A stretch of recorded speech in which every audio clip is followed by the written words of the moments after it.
அவர் சொல்கிற விஷயம் எதுவுமே நான் வந்து பெருசாகவே எடுத்துக்கிறது இல்லைங்க. It's just a new party which start not proved anything. Prove பண்ணுறது 2026 தேர்தல் நின்ன பிறகு ப்ரூவ் பண்ணுறதுக்கு அவரை பற்றி நான் வந்து பத்திரிகை சகோதரர்கள் சொல்கிறேன். Let them all prove themselves, then talk about them.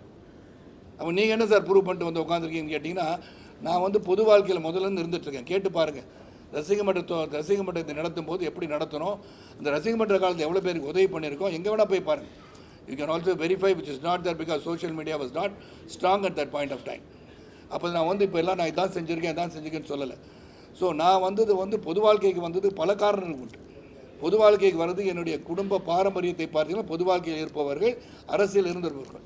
KDK Thangamani CPI டாலர்ஸ் leader in CPI, KTK Thangamani பெரிய பாதம், சிபா ஆதித்தனார் என் பெரிய பாதம், கேபி கந்தசாமி மைத்துனர் திராவிட முன்னேற்ற கழகத்தின் அமைச்சராக இருந்திருக்கார். ஸோ என்னை பொறுத்த வரைக்கும் அரசியலில் ஊறி அரசியலை பற்றி தெரிந்து கொண்டு பொது வாழ்க்கையில் ஈடுபட்டு ஒரு இயக்கத்தில் நினைத்து கொண்டு செயல்பட்டவன் நான். அதனால் என்ன நடக்குது, மக்களுக்கு என்ன புதிதாக சொல்ல போகிறோம், what is the requirement of the பீப்புள்ன்றதை கணிக்கணும் முதல்ல. அதை விட்டுட்டு என் தலைவனை தொட்டுப்பார், என்ன பண்ணுறோம் பாரு, கூட இருக்கணும், வெட்டிடுவோம் குத்திடுவோம் பேசுகிறதா அரசியலாக?